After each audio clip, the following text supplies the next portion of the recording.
El 31 de diciembre de 2019, las autoridades de Wuhan, en China, informaron sobre unos casos de neumonía vírica que llamaron la atención de la oficina de la OMS en ese país. Ya casi no nos acordamos porque los humanos tendemos a olvidar o a suavizar los contornos de los malos recuerdos, pero lo que iba a ser una gripe un poquito más fuerte de lo normal acabó encerrándonos a todos en casa, excepto a los muchos miles a los que desgraciadamente mató.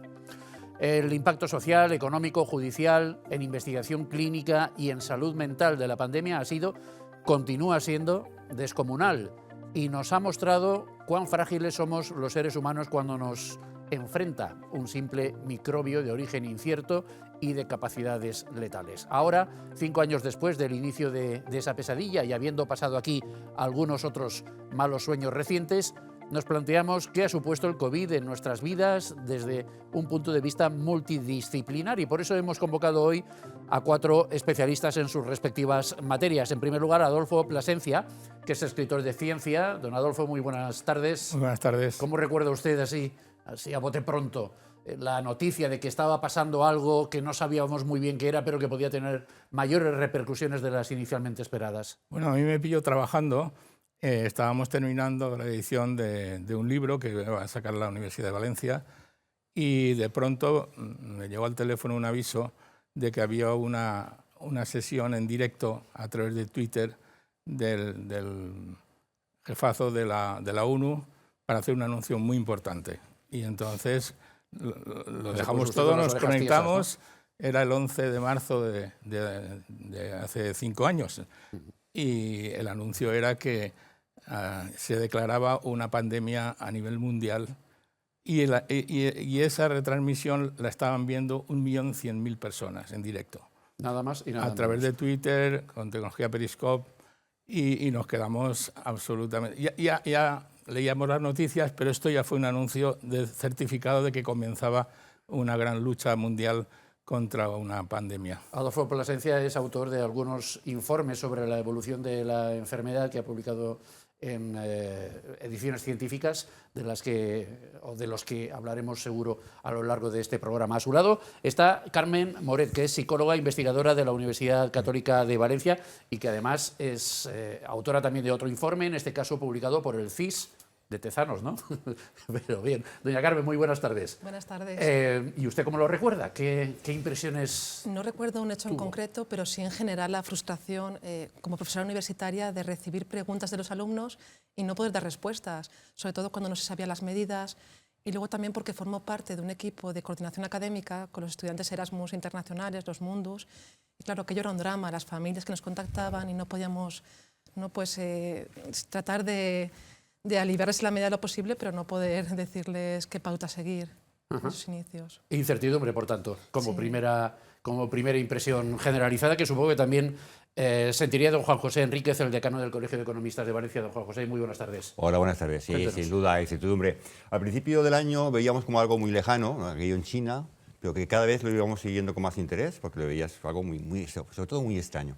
Pero cuando ya empezó a acercarse, y sobre todo cuando llega a Italia, pues evidentemente ya pues la preocupación enorme. A partir de ahí, yo creo que cuando ya se anuncian me acuerdo, el dato fundamental fue que se suspendieron las fallas, se suspendieron las mascletas. Algo que fue muy relevante, porque que se suspendan las mascletas, eso es algo muy grave, que es lo que está ocurriendo, y efectivamente así fue, ¿no? A partir de ahí, yo creo que eso básicamente pues, fue como un shock, ¿no? De pronto decirnos que toda la gente a su casa, que no saliéramos de casa y que a partir de ahí cómo iba a funcionar la economía, cómo iba a funcionar la sociedad, pues puso un shock tremendo para todos y miedo. Es que no lo terminamos de creer, entre otras cosas, porque tampoco las autoridades parecían darle mayor importancia al asunto. 1 o 2 casos aislados, ya veremos qué pasa. Bueno, don Vicente Ibor, miembro de la Junta Directiva del Colegio de Abogados de Valencia. Don Vicente, muy buenas tardes. Pues buenas tardes. Pues eso, que menudo desconcierto y que tampoco parecía que nadie tuviera claro cómo manejar la barca, ¿no? ¿Qué diría Bueno, Remedios Amaya? yo el primer recuerdo que tengo, lógicamente, es derivado de mi trabajo. Es decir, cuando te das cuenta que de la magnitud de lo que estaba pasando, es cuando se suspenden los plazos procesales, cuando de repente te dicen que ya no puedes ir a juzgado, que se suspenden todos los juicios, y cuando se limita la actividad comercial y la actividad mercantil, la actividad profesional, a lo que se considera pues solamente elementos esenciales para mantener un poco la sociedad viva. Te das cuenta de la magnitud. Es verdad que los abogados en algunos casos sí que teníamos que actuar, por ejemplo, cuando había una causa con preso, lógicamente esos son derechos constitucionales sagrados y no hay pandemia que lo pare, pero te das cuenta que ibas en coche por la calle de Colonia, estaba desierta, que ibas al juzgado y todos íbamos con la toga, pero con nuestras máscaras y con nuestros guantes, y vamos ataviados como si hubiera una hecatombe, que realmente hubo, y bueno, lo que pasó fue descomunal. Luego ya han venido las consecuencias de las decisiones adoptadas por la presidencia del Gobierno, que yo creo que tenemos tiempo a lo largo del programa para analizar y que, en fin, lo haremos. Sí, nos interesa lógicamente más, aparte de hacer un mínimo recuerdo de lo que vivimos en aquellos días, lo que de repercusión de aquello tenemos en nuestro día a día en la actualidad, 5 años después, pero esa imagen de las calles vacías, ¿verdad?, en las que todos nos hemos hecho alguna foto, bueno, eso era tremendo, Adolfo. Sí. Y parecía de ciencia ficción, de película. Y sobre todo porque parecía un escenario distópico, pero que lo estamos viendo a nuestro alrededor, ¿no? La cuestión es que, por lo menos en mi caso, recabamos muchísima información, teníamos acceso a muchísima información y aún no era tan relevante el impacto, digamos, de las fake news como ahora, ¿no?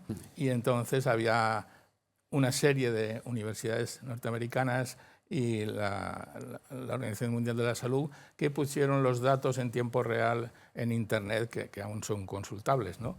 Y entonces, por lo menos teníamos acceso a una información y aprendimos muchísimo de medicina, de virus, y aquí podemos ver, es tremendo, las cifras que aún se pueden ver en el panel de Johns Hopkins.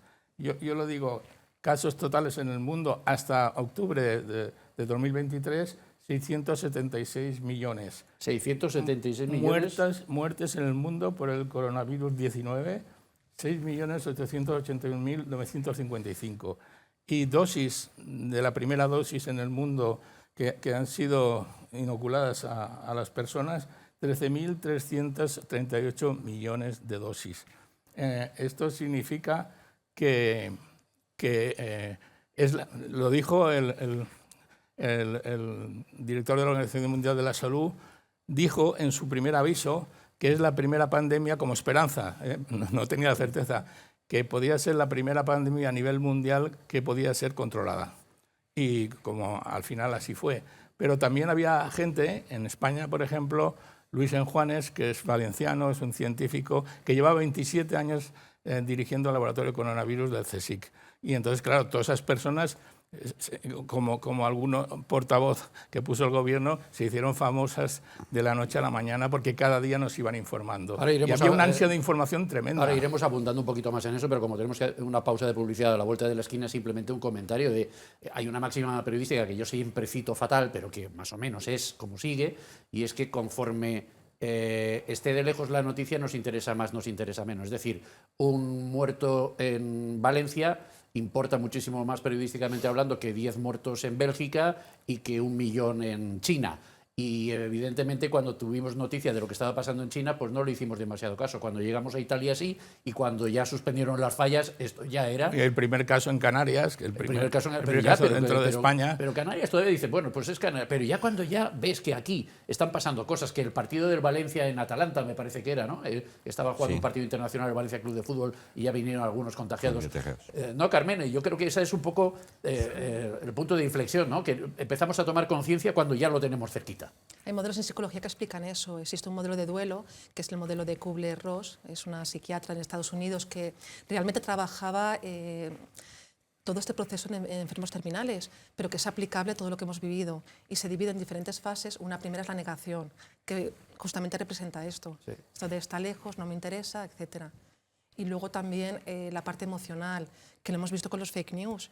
Es decir, en cuanto tiene un contenido emocional, se transmite de forma... Es decir, tenemos más predilección por esa información. Incluso lo que dicen los estudios es que se transmite hasta 6 veces con más frecuencia que una noticia neutra. Eso es para pararnos a pensar, ¿no? Bueno, pues estamos en un momento como para que se le pueda poner coto a eso. Lo digo por el momento internacional que vivimos. Pero, en fin, vamos a una pausa ya anunciada. para publicidad y entramos en materia. Hoy, 5 años después del COVID, nos planteamos cuáles han sido sus repercusiones en la sociedad española y valenciana, por ende.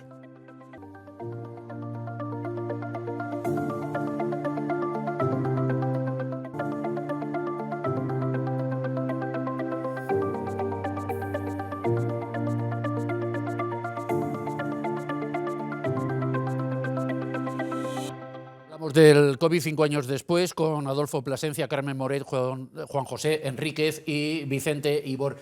Podemos, claro, esto es muy difícil, pero ¿se puede cuantificar las repercusiones económicas, por ejemplo, o en materia administrativa que puede haber tenido la pandemia aquí en la Comunidad Valenciana, por no irnos más lejos, Juan José? Bueno, la Comunidad Valenciana, por el estilo, un poquito más incluso que la incidencia que tuvo en el conjunto de España. Como decía antes, esto fue un shock tremendo y fue un shock económico que supuso una paralización de la economía, de forma que en el segundo trimestre de 2020 la caída del PIB pudo ser de orden del 30%. 30%. Sí, lo que ocurre es que ya en el conjunto del año la caída fue de un 11%, 10,9%. Sí, sí. Lo que fue también pues, una caída como yo lo recuerdo. Teníamos que remontarnos a época ya casi de la Guerra Civil para ver una caída como aquella. Por tanto, eso supuso un incremento del desempleo también enorme, pero que afortunadamente fue amortiguado vía los ERTES. Recordemos los ERTES, los famosos expedientes de regulación temporal de empleo, fueron el salvavidas de muchísimos trabajadores y empresas. Del orden de casi 4 millones de trabajadores pasaron en muy pocos meses a ser un ERTE. Gracias a eso, pues bueno, Los estas fondos personas... europeos, ¿no?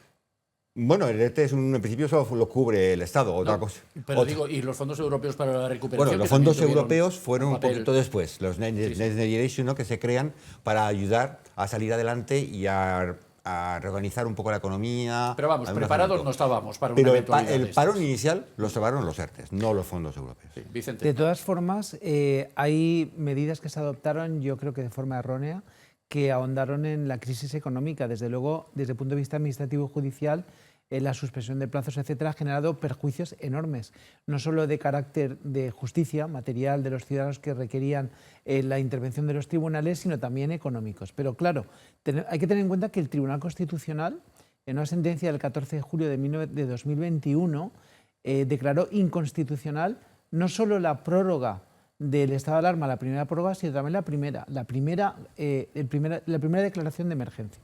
Y eso lo hizo básicamente porque el Gobierno de España, entiendo que no estuvo a la altura y utilizó un mecanismo inadecuado, porque el artículo 116 de la Constitución española establece los 3 supuestos que se producen en naturalezas Pero de eso no ha excepción. tenido mayor consecuencia, Sí, ¿no? ha tenido consecuencia, Quiero porque decir, la para el privación... gobierno no, para el Gobierno no, pero para los ciudadanos y para la economía sí, porque se limitaron derechos constitucionales al amparo del estado de alarma, cuando el Tribunal Constitucional dice que eso debió ser con el siguiente estadio, que es el estado de excepción, y no lo hizo, y además limitó la actividad económica, y en el devenir de los acontecimientos se ha demostrado que se hizo de forma innecesaria. Y eso ha sido un gran problema para los ciudadanos, para los negocios, y ha ahondado la crisis económica. Medidas se debieron adoptar sin ninguna duda, pero primero por el cauce adecuado y segundo con la moderación que exigía el mantenimiento de la actividad Pero en económica. aquel momento se podía mantener la cabeza suficientemente fría como para adoptar Claro que medidas. sí. Teníamos difícil, un gabinete de pero expertos. yo estoy de acuerdo con Vicente. Yo estoy conforme con Vicente que efectivamente unas medidas en España quizás fueron excesivamente drásticas. De hecho, decía que la caída de nuestro PIB fue prácticamente del 11% y fue la mayor en el conjunto de la Unión Europea. Exacto. Porque en otros países no fueron excesivamente tan drásticos a la hora de cerrar la actividad económica. Probablemente se podría haber suavizado y haber buscado efectivamente donde había los focos de infección y actuar de una forma que permitiera que la actividad económica se desarrollara en mayor medida.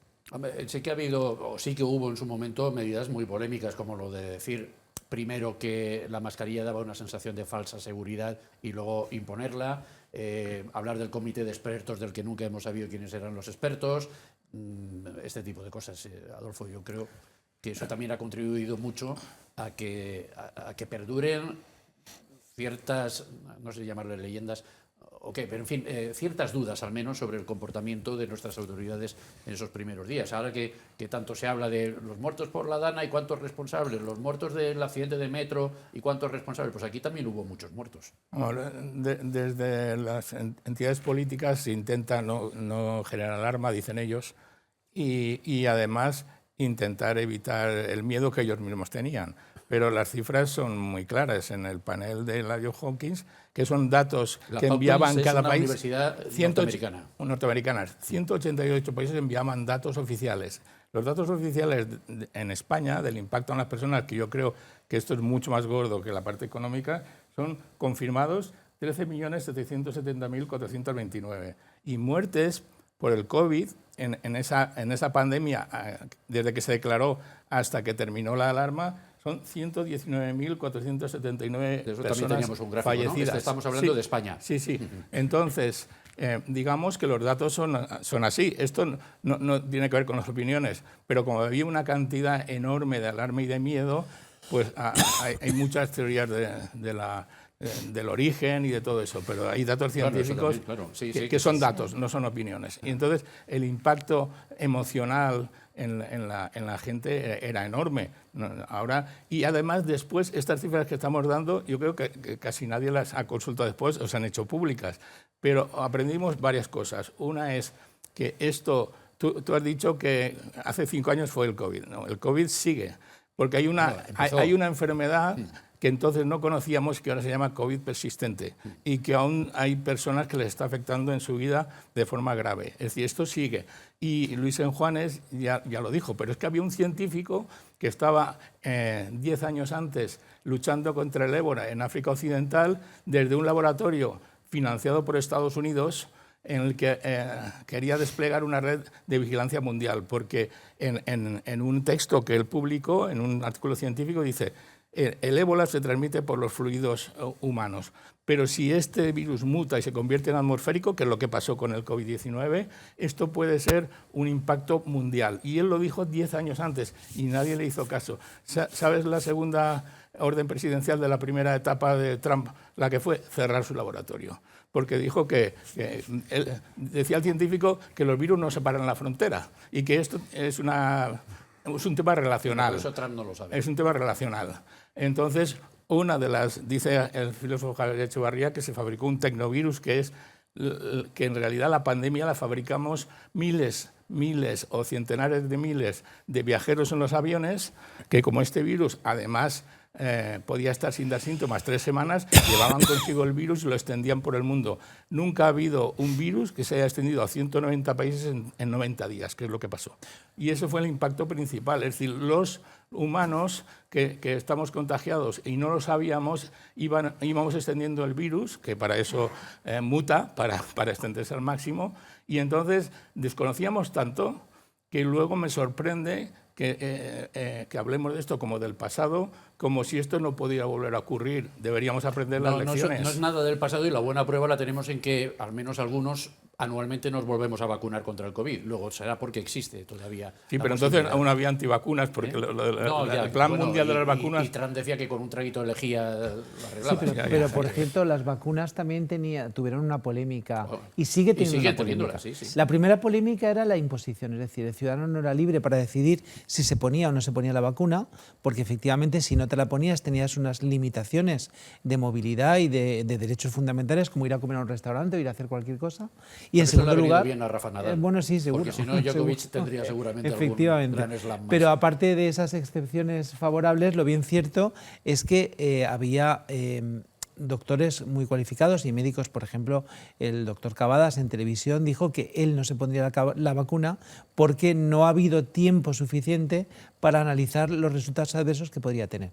Y luego ya me empiezan las teorías de la conspiración, que yo no soy científico y no tengo ni idea si tienen base o no, pero lo bien cierto es que en mi entorno ha habido unas muertes muy extrañas de gente joven con infartos, el COVID persistente que tú decías, Adolfo, y una serie de cosas que algunos lo relacionan con una vacuna poco experimentada, que efectivamente tuvo que ser un plan de choque, pero que seguramente lo pagaron algunos ciudadanos con su salud. Es una opinión nada científica. Pero la pandemia, que estaba en 190 países, no lo olvidemos, no esperaba. Entonces había incluso pánico en los entornos políticos. Entonces había que hacer algo y al final se hizo.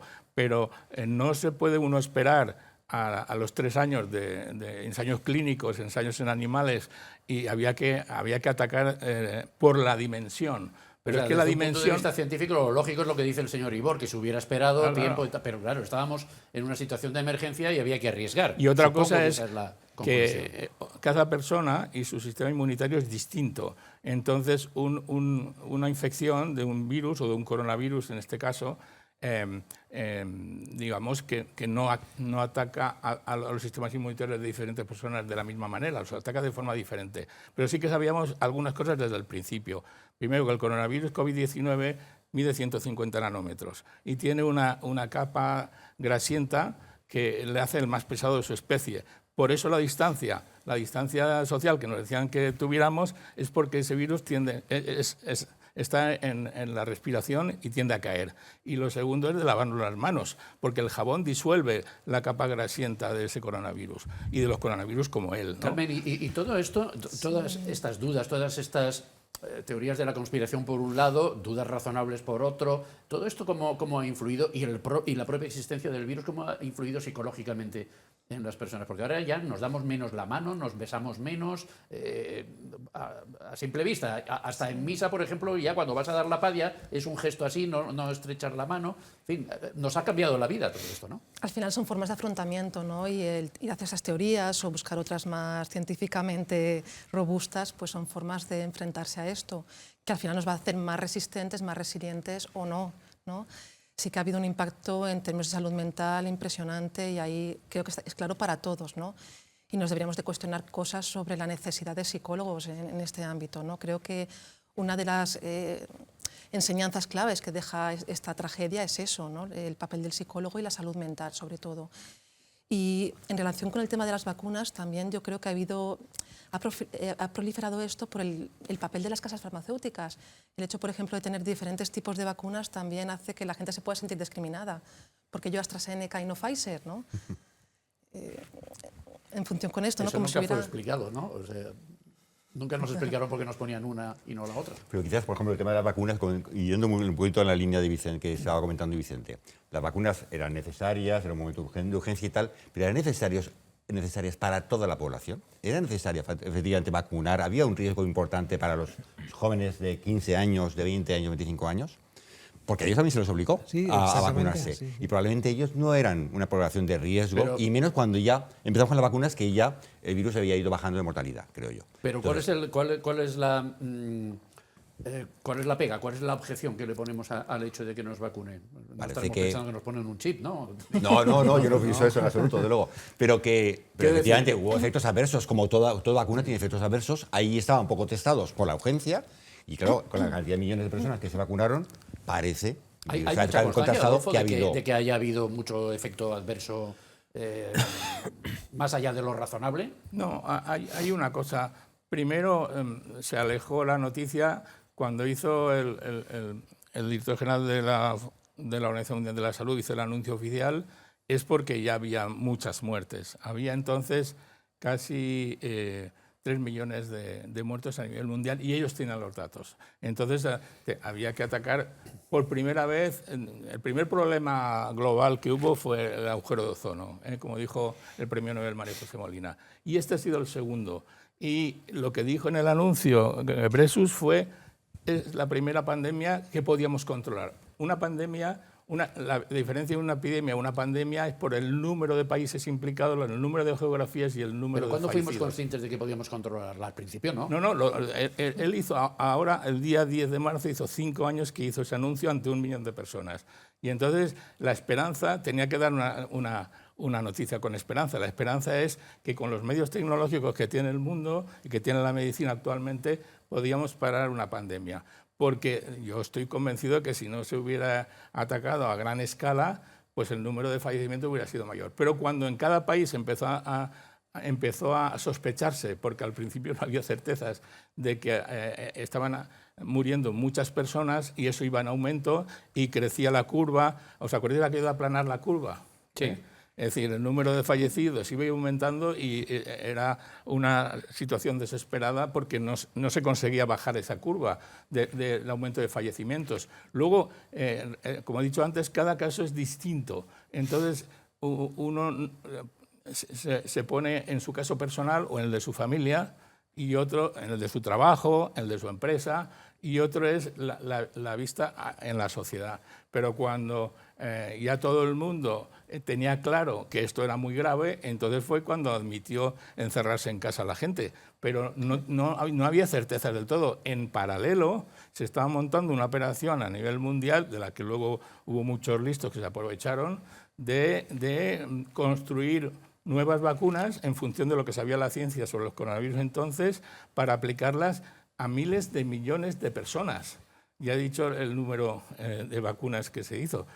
Si no hubiera una certeza, yo creo que se puede equivocar un jefe de Estado o un presidente del gobierno o una presidenta de europea, pero cuando es tan evidente que hay un número de muertes que está creciendo y esa curva hay que bajarla, había que tomar medidas a gran escala. Entonces, eso es distinto a que cada uno, desde su casa o desde su mente o desde su opinión personal, tenga una opinión distinta de si son exageradas las medidas, de si no, pero los países acaban tomando decisiones. Porque se hizo una medida a nivel de política sanitaria internacional y evidentemente el plan de choque era necesario en términos mundiales. Pero a nivel particular se produjeron situaciones dolorosas, porque hubo gente que murió por las vacunas, mucha gente, no sé si tienes la estadística ahí, por efectos secundarios. Hubo mucha gente que se vacunó reiteradamente sin tener un riesgo excesivo, como decía el decano, de cosas, quiero decir, gente joven con las defensas perfectamente preparadas para defenderse sin necesidad de vacuna del virus. Y luego tampoco sabemos si las personas se autoinmunizaron como consecuencia de haber sufrido la enfermedad con síntomas leves o fue la vacuna la que paró la emergencia. Con lo cual yo no discuto que se debió hacer, de hecho yo si hubiera sido responsable lo habría hecho igual que se hizo, pero los resultados no han sido los más deseables. En aquella época, recordémoslo, morían 900 personas al día en España. O sea, es que eran 3 aviones estrellados todos los días. Pero antes de irnos a la segunda pausa y última de publicidad, Carmen, me interesa mucho apuntar un poco en materia de salud mental.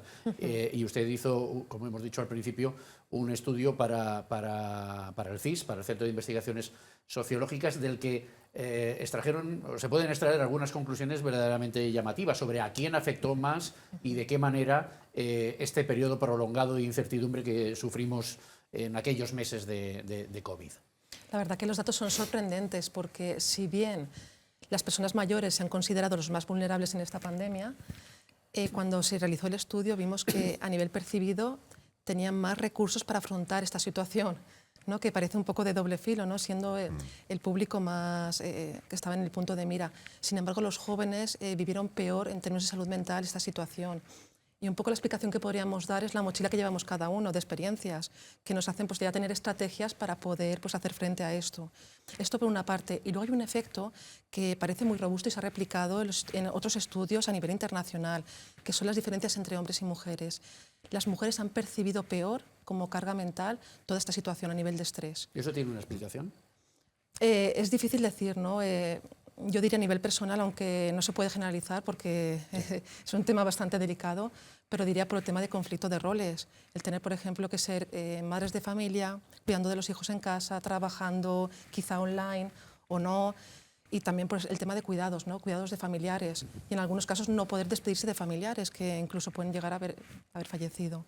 Volvemos a lo que decía antes respecto a la vacuna de los jóvenes. En este caso, hablar de los niños, de los adolescentes que estuvieron encerrados en casa días y días sin poder salir a la calle, cuando ellos no eran los que precisamente eran, bueno, pues tenían más posibilidades de infección y de muerte. Y estuvieron absolutamente encerrados días y días. ¿Y tan mal lo pasaron, Carmen, los jóvenes? Ellos. Porque se hablaba mucho, sobre todo los padres que tenían a los niños en casa sin poder ir al colegio, sin relacionarse con sus amigos, decían, esto va a ser traumático en sus vidas, esto va a ser definitivo.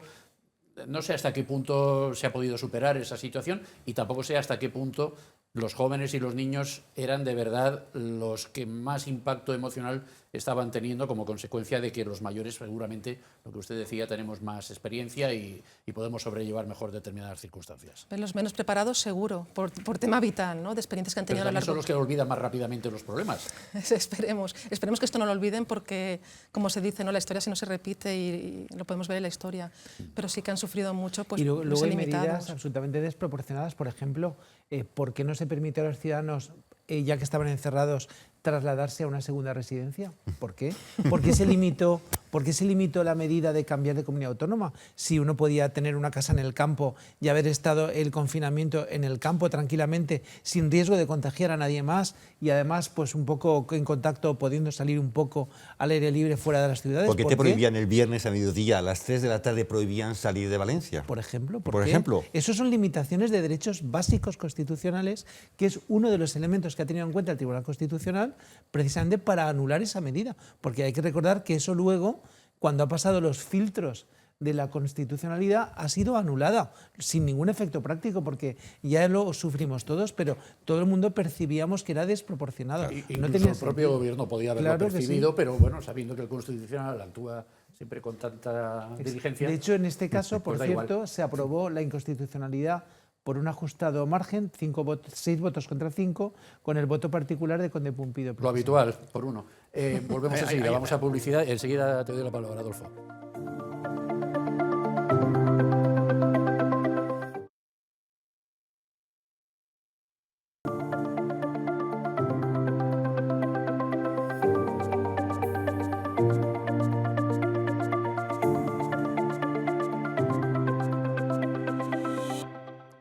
Cinco años de COVID hemos titulado, no 5 años desde el COVID, Adolfo. 5 años de COVID. Adolfo Plasencia, Carmen Moret, Juan José Enríquez y Vicente Ibor nos acompañan hoy para recordar lo que fue la eclosión del COVID y para analizar las repercusiones en diversos ámbitos de la vida que ha tenido esta pandemia. Las muertes aquí en España, nunca quedó muy claro cuántas personas fallecieron, pero 119.479. 119.000. Yo he leído hasta el 27 de octubre de 2023. Yo he leído hasta 150.000, pero bueno, aquí cada uno supongo que no, pero estos son cifras redondea su aire. Que los estados han entregado. 119.000, ¿no? 119.479. Que al principio yo recuerdo los gráficos que sacaban en los telediarios nacionales de las cifras oficiales que daba el gobierno y las cifras que salían de calcular en los registros, ¿no? Exceso de mortalidad y tal. Exacto, sí. Y había una diferencia. Sí, ¿no? La diferencia era morir de COVID o morir con COVID. Eso es. Que podía ser una diferencia, es decir, tú puedes haber fallecido estando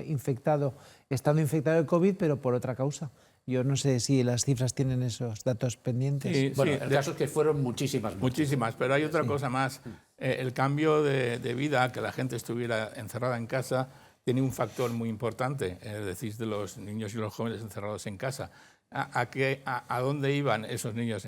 Pues se conectaban a Internet, ¿no? Y entonces en Internet, y también fuera de Internet, el miedo es el mejor negocio, sobre todo en las redes sociales. Las noticias que implican miedo, las noticias que implican altas emociones, son las más rentables. Y los algoritmos de la estadística predictiva de las redes sociales promueven eso. Hablemos de las redes, porque espera. Y sí. Otra cosa más, ¿te acuerdas que muchas personas tuvieron que teletrabajar a partir de ese momento? Voy a ello. Entonces, la relación con Internet de la gente cambió. Dedicaban muchísimas horas a algunas personas a teletrabajar desde su casa y a algunas otras personas a intentar entretenerse. Fíjese cómo son las cosas, que esto que sucedió hace 5 años tiene repercusiones muy claras en la geopolítica actual en el mundo, porque Donald Trump está, como saben ustedes, sacando adelante o anunciando al menos una política de aranceles al resto del mundo, a muchos países del resto del mundo, y entonces cada cual va haciendo sus análisis económicos, y don Juan José me corregirá si me equivoco, de superávits y déficits entre, por ejemplo, España y Estados Unidos. Entonces resulta, o Europa y Estados Unidos, entonces resulta que nosotros tenemos déficit respecto a los americanos porque les compramos más, al revés. Ellos tienen déficit respecto de los europeos porque nos compran más productos, pero sin embargo nosotros les compramos más servicios. Y la diferencia de hace 5 años ahora en los servicios está precisamente en Netflix, Google, Facebook y todo este tipo de cosas que nos vienen por Internet. Es decir, probablemente de aquella pandemia y de la necesidad que teníamos de conectarnos con el resto del mundo de la única manera que podíamos hacerlo, que era telemáticamente, viene el superávit que tienen los americanos respecto de los europeos ahora en estos tiempos de aranceles. Una cosa muy, muy curiosa, al final, el comprobar cuál es el origen de las cosas, don Juan José. Sí, bueno, es que recordemos que aquel momento fue la irrupción del teletrabajo y la irrupción de las redes y de la comunicación a través de las redes, del Zoom, del Teams, etcétera, etcétera. Algo que la mayoría, incluso de los que trabajamos de despacho, pues no conocíamos o conocíamos muy poquito. Y a partir de ahí empezamos a trabajar y tener reuniones vía Teams, vía Zoom, etcétera, etcétera, etcétera. Y empezamos el teletrabajo. Lo del teletrabajo, aquello fue como una especie de boom, como que parecía que se iba a implantar en la gran mayoría de las empresas de servicios, hasta el punto de que empezaron a bajar los precios de los alquileres en la City londinense, en Wall Street, porque se entendía que las grandes empresas, de grandes despachos de abogados, por ejemplo, pues no necesitaban tantas instalaciones porque la gente mayormente iba a trabajar en su casa. Yo recuerdo aquello como eso, efectivamente se veía algo así, y yo recuerdo que a mí me generaba mucha inquietud, porque decía, bueno, lo del teletrabajo para una persona que ya lleva muchos años trabajando como yo, que ya tiene un poquito más su marcha ya hecha, pues puede estar bien. Pero para un chico joven que empieza su carrera, no va a tener contacto con sus compañeros, no va a tener el contacto con sus jefes el día a día, el tocar al jefe y aprender. Claro. Pues aquello era muy preocupante. Pero sí, efectivamente se veía como algo que iba a quedarse y consolidarse. La realidad no ha sido eso. La realidad es que el teletrabajo empezó muy fuerte y ha ido bajando, bajando, bajando y sigue bajando y sigue bajando. Y actualmente ya valoramos el teletrabajo como algo que está muy bien, pues bueno, pues para un día a la semana, o como mucho para 2 días a la semana. Se valoraba mucho eso de poder trabajar en pijama desde casa, de poner la chaqueta por arriba, pero por abajo seguías llevando el pijama, que pasara el niño por detrás cuando estabas en una videoconferencia, que eso lo hemos visto en algunos casos, pero claro, tiene esa otra parte, Carmen, de afección psicológica y de trato humano y de empatías y de sociabilidades y de todo este tipo de intangibles que, caramba, no se pueden descuidar, ¿no? Es que justamente el ejemplo que has dado muestra lo que llamamos en psicología blurring, que es un término que viene del inglés para hablar de límites difuminados entre lo que es la vida personal, el niño pasando por detrás y el trabajo, ¿no? Hacer todo a la vez. Y cada vez vamos más hacia ese multitarea que lo que genera es estrés y va en detrimento de la salud mental. Y luego, por otra parte, la comunicación es esencial. Si las herramientas digitales no permiten esa comunicación o lo hacen en espacios que no corresponden, estamos estresando al trabajador. La parte buena de esto es que si bien ha ido a la baja, como comentabais, se han quedado las herramientas. Por ejemplo, ahora es muy habitual utilizar un Teams y reunirnos en Teams e incluso se optimizan. Pues dentro de lo malo, aunque ha sido un coste para todos el tener que aprender a utilizar esta tecnología en un espacio impensable, ahora nos beneficiamos de ese aprendizaje, ¿no? Los Teams y todas esas cosas que algún televidente analógico estará oyéndonos comentar son herramientas para hacer videoconferencias y teletrabajar y ponernos en contacto usted y yo en tiempo real a través de Internet. En unos casos es Teams y en otros casos es, no sé, otros. Sí, lo que pasa es que hay actividades económicas que lo permiten y otras que no. Por ejemplo, en mi profesión, la abogacía requiere contacto directo con el cliente, requiere hacer juicios presenciales porque la defensa se ejerce mucho mejor cuando se está presente que cuando te conectas por videoconferencia. Pero, por ejemplo, ahora se ha introducido el Webex, ¿no? Sí. A ver, sí está bien, pero no deja de ser una limitación del derecho de defensa que tiene que aceptarlo el justiciable, porque efectivamente no es lo mismo la percepción que puede tener un tribunal con una persona que está enjuiciando directamente que la que tiene con una pantalla. Por tanto, hay Hombre, es que elementos a su profesionales cliente, que lo requieren. A su cliente, si no le ve cara a cara, Claro, no va a saber muy complicado. qué grado de credibilidad certidumbre tiene usted en su testimonio, testimonio, ¿no? Así es, tal cual. Pero la relación con los clientes, sabes que a margen ya del tema de que es un juicio, una vista oral, la relación con los clientes ha cambiado enormemente a partir del COVID, como consecuencia de la irrupción de esos medios de comunicación.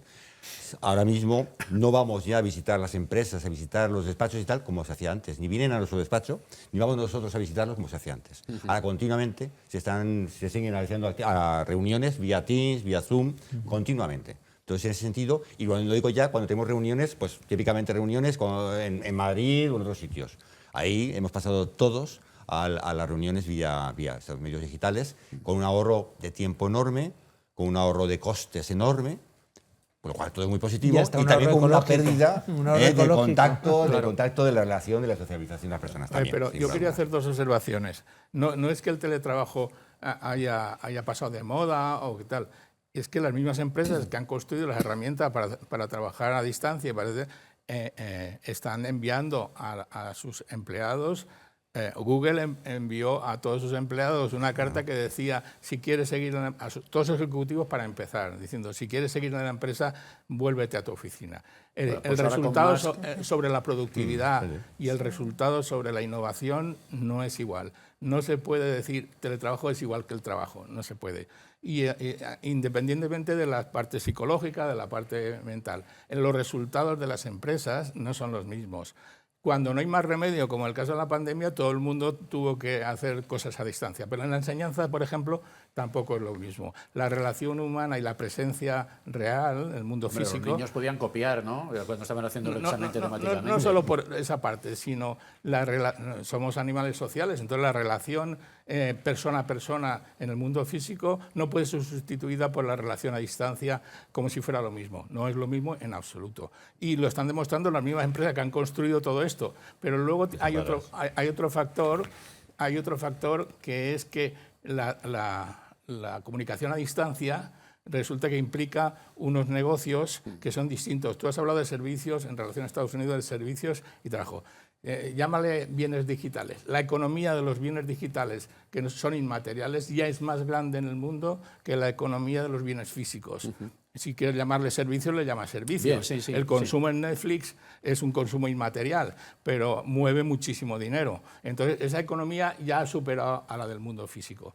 Y eso tiene mucho que ver con la relación humana, con la parte psicológica, pero tiene que ver con la forma de vida, porque si en realidad los nómadas digitales que están tan de moda, uno pudiera trabajar desde las Islas Canarias en cualquier lugar del mundo y cobrar igual o más que está cobrando si va todos los días a la oficina, es verdad que en el tema del transporte y el tiempo puede ayudar. Pero si los resultados fueran mejores, seguiría en ese nivel. En parte de eso se supone que se ha beneficiado Canarias, la Comunidad Valenciana y algunos otros sitios. Gente que a raíz del COVID, desde Alemania o desde países con clima más crudo que el nuestro, se han venido aquí, han comprado una casa y teletrabajan. Supongo que irán de vez en cuando presencialmente a sus lugares de origen, pero el grueso del tiempo lo pasan aquí. Sí, pero las empresas están comprobando que los resultados no son los mismos. Pero una cosa es el teletrabajo con carácter generalizado para las empresas de servicios, como se intentó plantear en ese momento, y eso se ha visto que efectivamente no funciona, y la productividad no es adecuada, y los trabajadores no están incentivados. Sobre todo la innovación. Y otra cosa es determinados trabajos, como por ejemplo, pues personas que hacen marketing online, gente que hace programación informática, etcétera. De ahí determinados trabajos que sí que pueden trabajar en su casa y que prefieren, pues efectivamente, en lugar de estar trabajando en su casa en Noruega, pues trabajar en un apartamento en la playa de Valencia, ¿no? Sí, pero por ejemplo, la asistencia sanitaria también incluso en estos momentos, se está extendiendo en que sea virtual. No puede ser lo mismo que el médico vea al paciente, escuche cómo tose o que hable con él con más tranquilidad, con un contacto humano. No puede ser lo mismo que verlo en una pantalla 5 minutos. Sin embargo, a fecha de hoy sigue extendido el hecho de que por ahorrar tiempo, costes o por facilidad de los profesionales se sigue manteniendo la asistencia sanitaria. Toda la vida diciendo que eso no podía ser y al final lo hemos asumido incluso después de la pandemia. Claro, una cosa es que sea puntual y otra cosa es que sea general. No, yo no le puedo recetar nada si no le veo y ahora resulta que sí lo hace. Efectivamente. Pero hay una cosa, hablamos de a distancia o no a distancia. La presencia física que tenemos ahora, estamos cara a cara, ¿no? Es una presencia, estamos o no estamos, pero la presencia mediada por la tecnología tiene 9 niveles. Depende de si es sincrónica, si no es sincrónica, si es solo por texto, si es con vídeo, si está sincronizado el vídeo, la imagen y el sonido, porque uno de los grandes negocios es digamos, en el mundo hoy, es aprovechar esa comunicación a distancia para hacer negocio y hacer fraudes. A la empresa Arup, que es la que le encargaba, una empresa fantástica que le calculaba las estructuras al arquitecto Norman Foster, en enero de este año le hicieron una videoconferencia por Zoom falsa y el director de la oficina de Hong Kong estaba haciendo en directo por Zoom una videoconferencia con el director financiero de la empresa en Londres y 2 ejecutivos, y los estaba viendo, oía sus voces, pero no eran ellos. Así que le dieron una orden y se fue al banco Bueno, y transfirió 50 de hecho, millones. Adolfo Plasencia hoy está en forma de holograma aquí. No, lo digo porque este cambio en el mundo tiene que ver con las profesiones, con la Sí, está psicología, claro. tiene que ver con la economía, pero la economía de esto ya es más que la economía del mundo físico.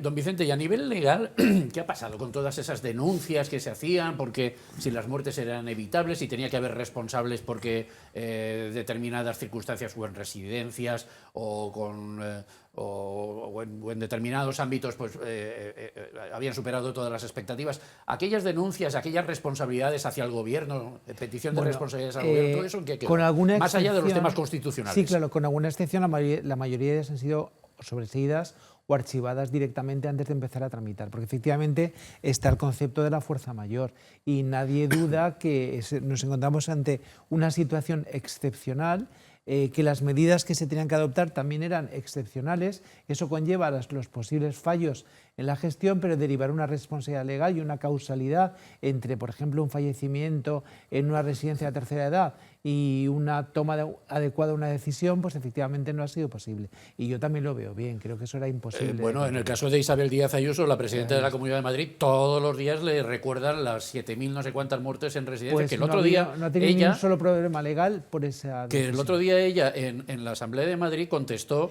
tápense un poco que ustedes tienen 150.000, de ahí venía lo de 150.000 muertes. Bueno, Claro, al final ha pasado eso, que se ha quedado, digamos, en un tema más mediático que judicial, porque judicialmente no tenía recorrido. Eso ya lo veíamos muchos al principio, pero ha tenido que ser los tribunales con sus resoluciones para que se lo adoptara. Sí que es verdad que hay alguna sentencia puntual en la cual condena determinadas decisiones de poderes públicos. Son muy puntuales, de hecho ni las recuerdo. porque aquí son hubo una bastante- residencia en la Comunidad Valenciana en donde hubo también algún... Sí, también. No recuerdo bien, pero hubo algún problema judicial ahí. Total, que al final, eso que decíamos antes, de el metro no sé cuántos muertos y 0 responsables, aquí no va a haber responsables. Yo entiendo que no. De todas maneras, hay una cosa importante que deberíamos aprender.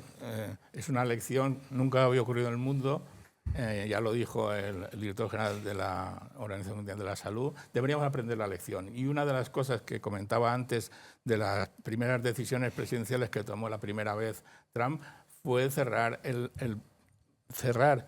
el presupuesto del Laboratorio de Vigilancia Mundial para enfermedades víricas. Y eso debería ponerse otra vez en marcha, porque una lección que debemos aprender es que la salud hoy en el mundo es relacional. Nosotros, para tener salud, necesitamos que los demás que están cerca de nosotros o con los que nos cruzamos en los viajes tengan salud. Si hay un virus atmosférico que puede mutar y extenderse más y no lo tenemos en cuenta, no podemos estar bien de salud nosotros si los que nos rodean o los que nos relacionan no. Esa es la primera lección que deberíamos aprender, porque esto puede volver a ocurrir. Y para atajar cuanto antes una cosa de este tipo y de esta escala, debería haber un sistema Pues de no vigilancia parecen buenos mundial. tiempos para la lírica, que diría... Ya, pero bueno, pero la cuestión es que decíamos, este será el siglo del cerebro, este será el siglo de la inteligencia artificial. También puede ser el siglo de las pandemias. Es decir, porque lo que no puedes hacer es parar el mundo. ¿Sabéis cuántos billetes comerciales de avión se vendieron el año pasado en el mundo? 4.040 millones. Eso significa que la gente está viajando por el mundo y si alguien lleva dentro un virus y no sabe que lo tiene y lo está extendiendo, pues por eso llegó en 3 meses a 180 países. Es decir, la primera lección es aprender que la salud hoy, en el mundo de hoy, nuestra, es relacional y está relacionada con la de los demás. Claro, pero ahí estamos con el tema de la proporcionalidad. Por ejemplo, si no hubiera vuelos comerciales de aviación, sería mucho más difícil que se transmitieran virus, eso es evidente. Claro. Pero no vas a limitar la ¿No? movilidad de las personas para eso. Lo que tú dices, reforzar la investigación o volver a Reforzar financiar la laboratorios. vigilancia, porque los virus están mutando constantemente. Pero desde el punto de vista jurídico, la proporcionalidad es muy importante. Claro. Entonces Pero siempre hay un riesgo en la actividad pero humana. nosotros podemos estar- Cuando Pero, hombre, conduces el un primer coche, sistema cuando- que está desplegado de vigilancia mundial para una cosa así, que dijo 10 años antes que esto podría volver a ocurrir, luego ha ocurrido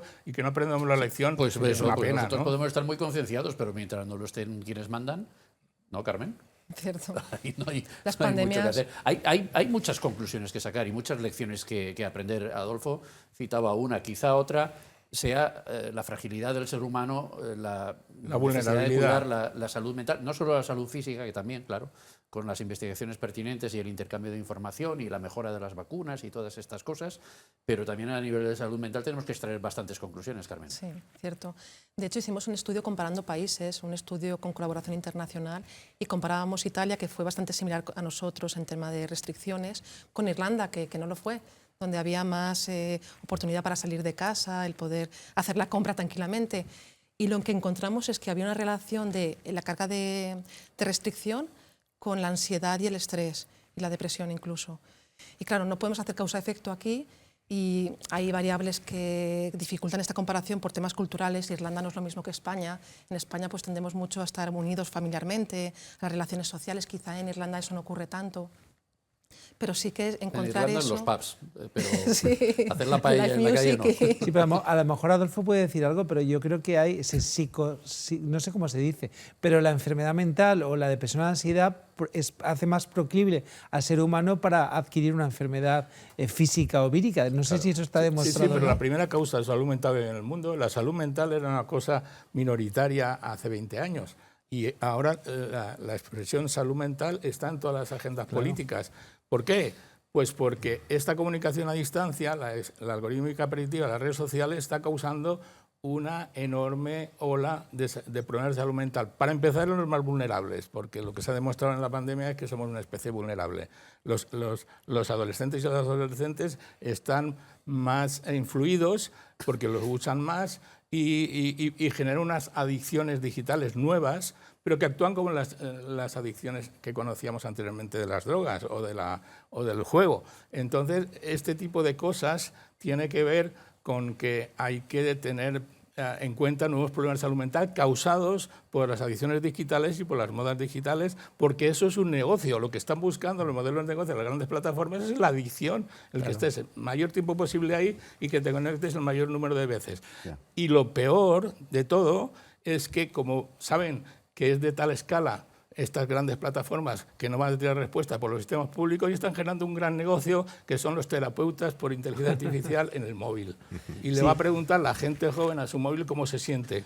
Es decir, estamos llegando a una cosa sin razón enorme. Ya, yo no sé hasta qué punto las adicciones digitales tienen que ver con el COVID.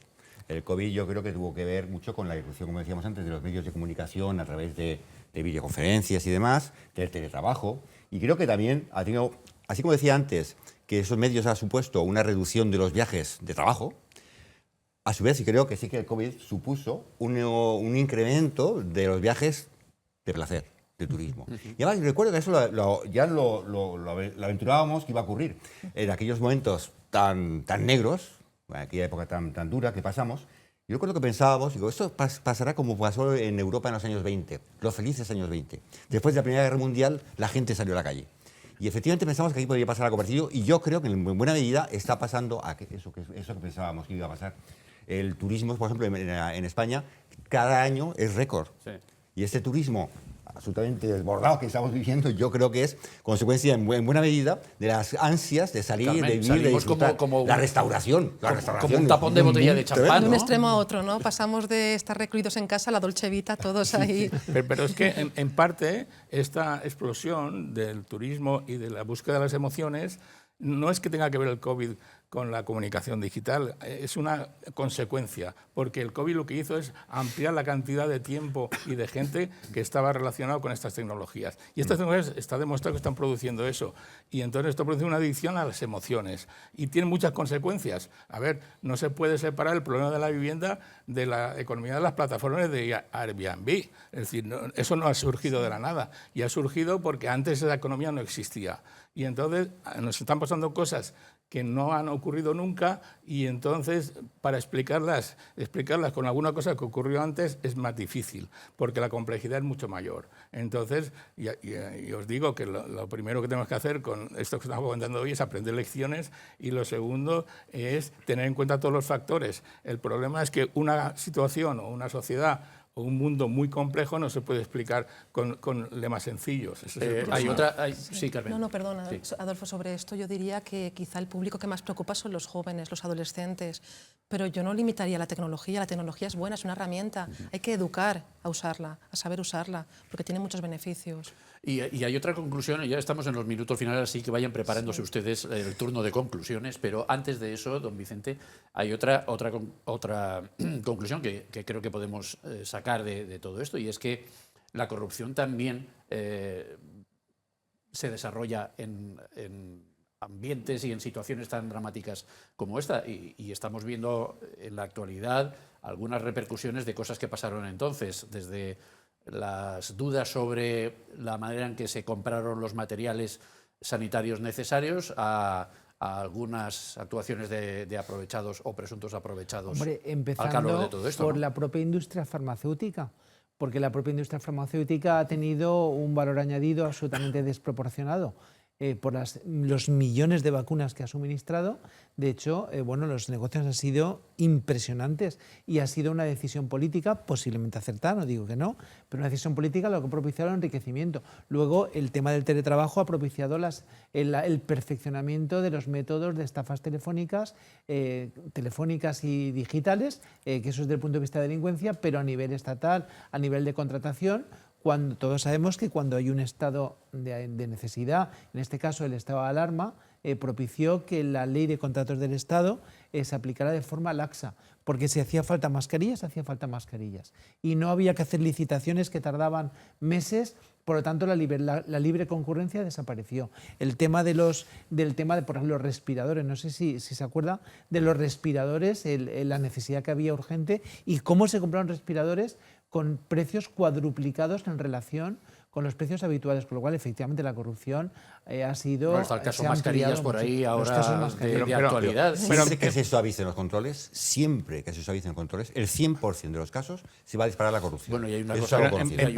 En parte, lo de los respiradores y tal, eso viene de la deslocalización. Enviamos a la fabricación a China y pagamos las consecuencias. Eso es. Claro, es decir, Muy bien, que por el aumento de complejidad significa que ha habido cosas que tienen consecuencias y, por supuesto, dice John Perry Barlow que la primer tipo de gente que asume las nuevas tecnologías es la delincuencia. Es decir, y en una situación de miedo generalizado como el COVID, pues había delincuentes, la deslocalización que nos hace más delincuentes dependientes en cosas tan básicas como aparatitos y batas y mascarillas de terceros países. Y ahora está de moda el tema de la defensa. Por ejemplo, Claro.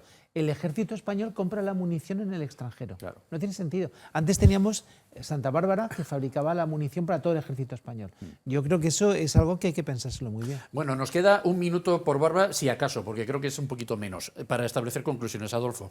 La conclusión es que cuando pasa algo así, que ha causado tantas muertes, lo que no podemos hacer es olvidarlo y tenemos que aprender las lecciones para mejorar por si vuelve a ocurrir y para que vayamos en la dirección correcta y no nos dejemos llevar por las peleas entre sí de la lucha por el poder o de otras cosas. Yo creo que como ciudadanos deberíamos ser reflexivos y a lo mejor esto es una revolución que tiene que ir de abajo arriba y no al revés. Carmen. Totalmente de acuerdo. Es fácil mirar atrás 5 años después, ¿no?, y encontrar todos los errores, pero que nos sirva de aprendizaje, ¿no? En el directo esto es mucho más difícil y también hubieron muchas culpabilizaciones, personal sanitario muy estresado que está intentando dar lo mejor de sí. No olvidemos tampoco eso. Desde luego, los servicios básicos, la gente que trabajaba en los servicios básicos, que no sé hasta qué punto, más allá del resistiré y de los aplausos en los balcones, los hemos ponderado adecuadamente. Juan José. Sí, efectivamente, yo creo que necesariamente todos tuvimos que aprender muchas cosas. Desgraciadamente, con el tiempo se van olvidando algunas, porque, por ejemplo, se ha puesto aquí encima de la mesa, la dependencia absoluta de determinados bienes básicos de países muy alejados, pues se puso de manifiesto ahí, se puso de manifiesto que necesitábamos reindustrializar, necesitábamos tener un poquito más autosuficientes, al menos a nivel de Europa, y luego parece que con el tiempo esto se va olvidando. Vicente. Yo creo que tenemos que concienciarnos que la pandemia o cosas parecidas de emergencia de tal entidad no debe ser una cosa del pasado, sino es una cosa que puede ocurrir y reiterarse en cualquier momento, y habría que establecer protocolos adecuados, más medios para investigación, para que en el futuro las decisiones que se adopten sean más adecuadas para el control de la pandemia que pudiera venir y más adecuadas para el respeto de las libertades públicas. Adolfo ha insistido varias veces a lo largo del programa en que no hay fronteras para esto del virus, La ni de las salud hoy cosas en que día es tienen que ver con el relacional. virus. Para que nosotros tengamos buena salud, los que se relacionan con nosotros y los que viven cerca de nosotros, con los que nos cruzamos los viajes, deben tener buena salud, porque si no vamos a Por eso no hemos empeorar hecho la frontera nuestra. tampoco en Comunidad Valenciana, pero aquí se hicieron, así en dos palabras, se hicieron las cosas bien, mal o regular, don Vicente. Bastante mal, empezando por el hospital de campaña que costó 10 millones de euros y nunca ni siquiera se instaló, siguiendo por las limitaciones de movilidad absurdas a segundas residencias, por las limitaciones inconstitucionales de derechos fundamentales de las personas, se hizo bastante mal. Juan José.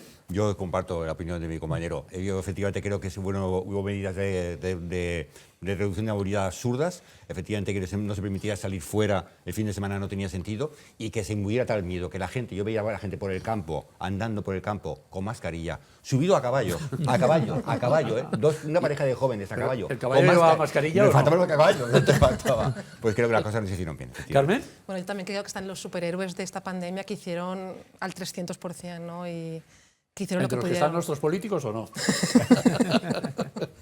Bueno, Adolfo, no lo quiero meter en mayor compromiso. Bueno, el coronavirus es una enfermedad zoonótica, ¿vale? Entonces, que pasa de animales a humanos.